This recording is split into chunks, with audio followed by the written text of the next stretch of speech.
ভাবুন, আজ থেকে 1400 বছর আগে এমন এক যুগে যখন পৃথিবীতে টেলিস্কোপ, মাইক্রোস্কোপ, এমনকি বিদ্যুতের অস্তিত্ব ছিল না, তখন একজন নিরক্ষর মানুষ এমন সব কথা বলেছিলেন যা আজকের বিজ্ঞানীরা শত শত গবেষণার পর খুঁজে পেয়েছে। তখন কেউ বিশ্বাস করত না, কিন্তু আজ আধুনিক বিজ্ঞান বলছে, হ্যাঁ, কোরআনে যা লেখা আছে তা সত্য। প্রশ্ন হচ্ছে, এই জ্ঞানের উৎস কোথায়? একজন মানুষ যিনি পড়তে জানতেন না, তিনি কিভাবে মহাবিশ্ব, মানবদেহ, সমুদ্রের গভীরতা, এমনকি ব্রণের বিকাশ নিয়েও এত নির্ভুল কথা বলতে পারলেন? এটাই ইসলামে বিজ্ঞানের অলৌকিক দিক, কোরআনে উল্লেখিত বৈজ্ঞানিক সত্য। আজকের যুগে বিজ্ঞান যতই এগিয়ে যাক, সত্য এই বিজ্ঞান ক্রমেই কোরআনের দিকে ফিরে আসছে। মহাবিশ্বের বিস্তার থেকে শুরু করে বৃষ্টির সৃষ্টি, পাহাড়ের ভূমিকা কিংবা সমুদ্রের গভীরে আলোর অনুপস্থিতি, প্রতিটি বিষয় কোরআনে শতাব্দী আগে ইঙ্গিত দেওয়া হয়েছিল। বিজ্ঞানীরা আজ এআই, রোবট, ক্লোনিং, মহাকাশ অনুসন্ধান নিয়ে ব্যস্ত, কিন্তু তারা যত গভীরে যাচ্ছে ততই তারা উপলব্ধি করছে এই পৃথিবীর সৃষ্টির পেছনে আছে এক অসীম জ্ঞানের অধিকারী স্রষ্টা।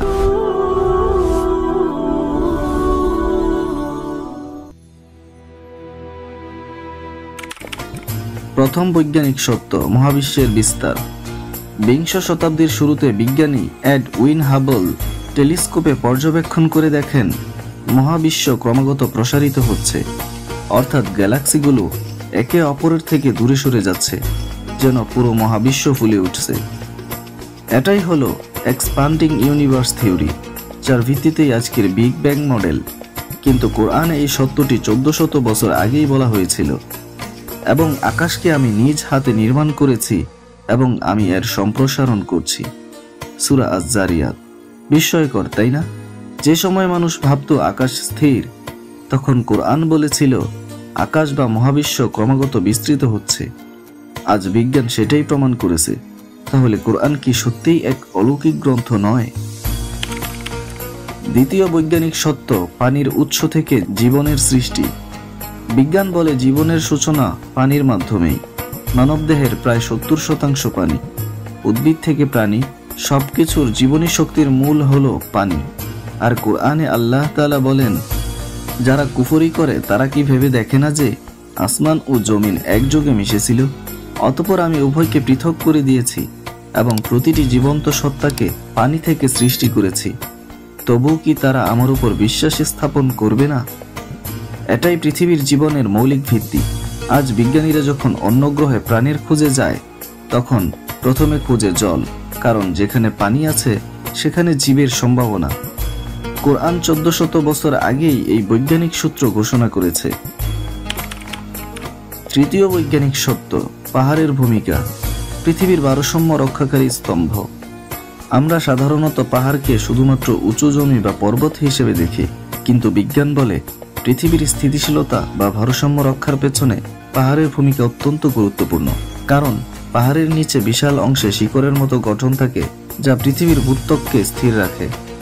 এই তত্ত্বটি বিজ্ঞানীরা মাত্র 1-2 শতাব্দী আগে ভূকম্পবিদ্যা, জিওলজি থেকে আবিষ্কার করেছেন। কিন্তু কোরআনে আল্লাহ 1400 বছর আগে ঘোষণা করেছেন, আমি কি পৃথিবীকে সজ্জা ও পাহাড়গুলোকে পেরেক স্বরূপ বানাইনি? সূরা আন-নাবা। এখানে পেরেক স্বরূপ শব্দটি ইঙ্গিত দেয় যে পাহাড়গুলো পৃথিবীকে স্থির রাখার জন্য মাটির গভীরে গেঁথে দেওয়া হয়েছে, যেমনভাবে একটি তাঁবু মাটিতে পেরেক দিয়ে স্থির করা হয়। আজকের আধুনিক ভূবিজ্ঞান সেই একই বিষয়টি প্রমাণ করেছে। চতুর্থ বৈজ্ঞানিক সত্য, সাগর ও নদীর পানির বিভাজন। সমুদ্র ও নদীর সংযোগস্থলে আমরা দেখতে পাই এক জায়গায় মিষ্টি পানি, অন্য জায়গায় নোনা পানি, কিন্তু আশ্চর্যভাবে তারা একে অপরের সাথে পুরোপুরি মিশে যায় না। এটাকে বলা হয় ব্যারিয়ার ফেনোমেনন, যা বিজ্ঞান প্রথমে আবিষ্কার করে 1800 শতকে। কিন্তু কোরআনে আল্লাহ বলেন, তিনি পাশাপাশি 2 সমুদ্র প্রবাহিত করেছেন, যারা একে অপরের সাথে মিলিত হয়, কিন্তু তাদের উভয়ের মাঝখানে একটি অদৃশ্য অন্তরাল থাকে, যা তারা অতিক্রম করে না। সূরা আর-রহমান। আজকের বিজ্ঞান বলে এই অন্তরায় বা ব্যারিয়ার হলো এমন এক অদৃশ্য রেখা, যেখানে 2 ধরনের পানির ঘনত্ব, তাপমাত্রা ও লবণাক্ততা আলাদা থাকে। এক কথায় কোরআন যা বলেছিল সেটি এখন সাগর বিজ্ঞানীরা নিশ্চিতভাবে প্রমাণ করেছেন। পঞ্চম বৈজ্ঞানিক সত্য, বৃষ্টির সৃষ্টি প্রক্রিয়া। আমরা প্রায়ই ভাবি বৃষ্টি মানে শুধু আকাশ থেকে পানি পড়া, কিন্তু আধুনিক মেটিওরোলজি বলছে বৃষ্টি হওয়ার জন্য প্রয়োজন হয় একটি পূর্ণ চক্র। সমুদ্র থেকে বাষ্পীভবন, মেঘে সংবহন, বিদ্যুৎ চমক ও ঘনীভবন, তারপর বৃষ্টি। কোরআনে এই পুরো প্রক্রিয়া 1400 বছর আগে বর্ণনা করা হয়েছে। তুমি কি দেখো না, আল্লাহ মেঘকে চালনা করেন, তারপর তাদের একত্রিত করেন, এরপর তিনি তা ঘন করেন, তারপর তুমি দেখো তার মধ্য থেকে বৃষ্টি বের হয়। সূরা আন-নূর। এই আয়াতে 4টি ধাপের উল্লেখ আছে: মেঘ চালনা, একত্রীকরণ, ঘনীভবন, বৃষ্টি, যা আধুনিক বিজ্ঞানের বৃষ্টি চক্রের সঙ্গেই পুরোপুরি মিলে যায়। ষষ্ঠ বৈজ্ঞানিক সত্য, মানব ভ্রূণের গঠন। এই অংশটি সবচেয়ে বিস্ময়কর।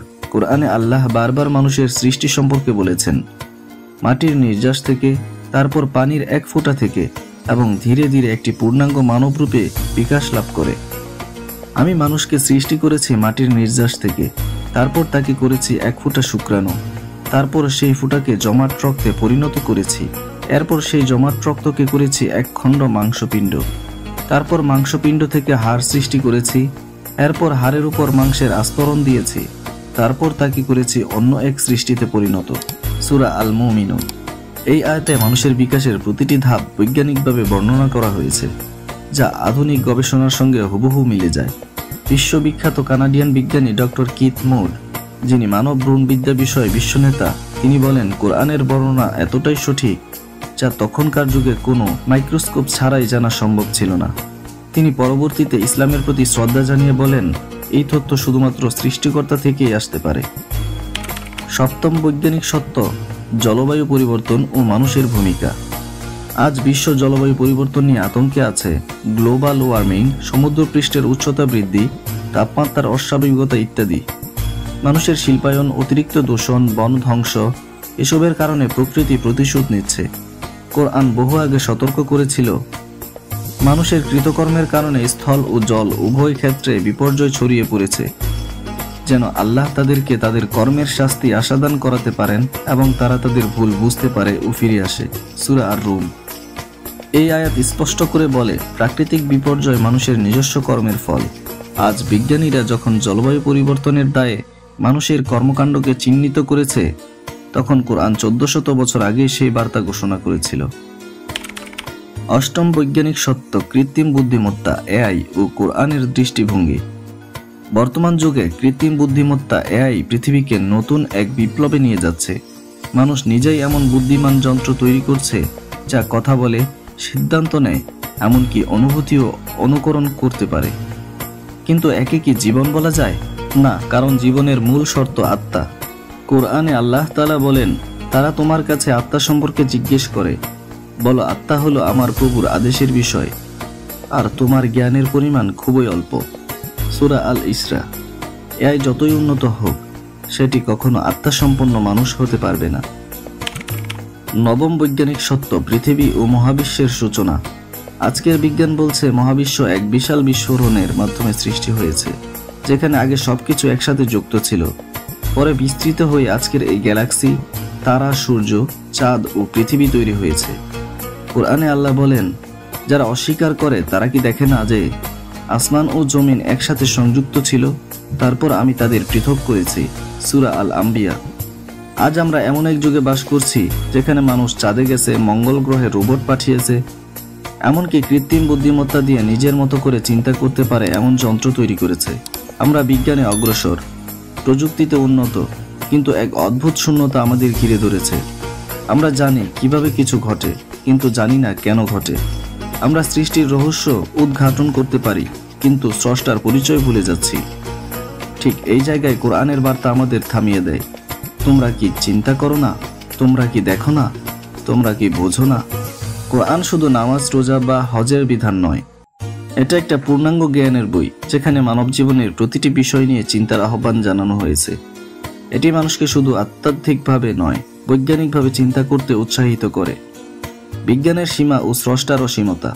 বিজ্ঞান হলো পর্যবেক্ষণ, পরিমাপ ও প্রমাণের জগৎ, কিন্তু কোরআন বলছে সবকিছুই আল্লাহর জ্ঞানের অধীন। তুমি যত গভীরেই যাও, শেষ প্রান্তে গিয়ে দাঁড়াবে সেই জায়গায় যেখানে মানুষকে থামতে হয়। সেখানে শুরু হয় সৃষ্টিকর্তার জ্ঞান। একজন বিজ্ঞানী যখন বলেন আমরা এখনো সব জানি না, সেখানে একজন মুমিন বলে যা জানি না তা আমার প্রভুর জ্ঞান।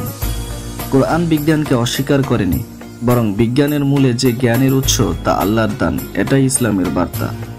প্রকৃতি, বিজ্ঞান ও আল্লাহর নিদর্শন। কোরআনে আল্লাহ শতবার বলেছেন আমার নিদর্শন সমূহে চিন্তা করো। এই নিদর্শন মানে শুধু ধর্মীয় চিহ্ন নয়, বরং প্রকৃতি, মহাবিশ্ব, বৃষ্টি, পাহাড়, প্রাণী, রাত দিনের পরিবর্তন, মানুষ, এমনকি আমাদের হৃদয়ের অনুভূতিও তার নিদর্শন। যখন তুমি আকাশের দিকে তাকাও, যখন তুমি একটা বৃষ্টির ফোঁটা হাতে নাও, যখন তুমি সন্তানের প্রথম কান্না শোনো, তখন তুমি আসলে এক অলৌকিক সৃষ্টির সাক্ষী হচ্ছ। এটাই ইসলাম শেখায়। বিজ্ঞানের প্রতিটি বিস্ময়ের পেছনে আছে এক স্রষ্টার ছোঁয়া।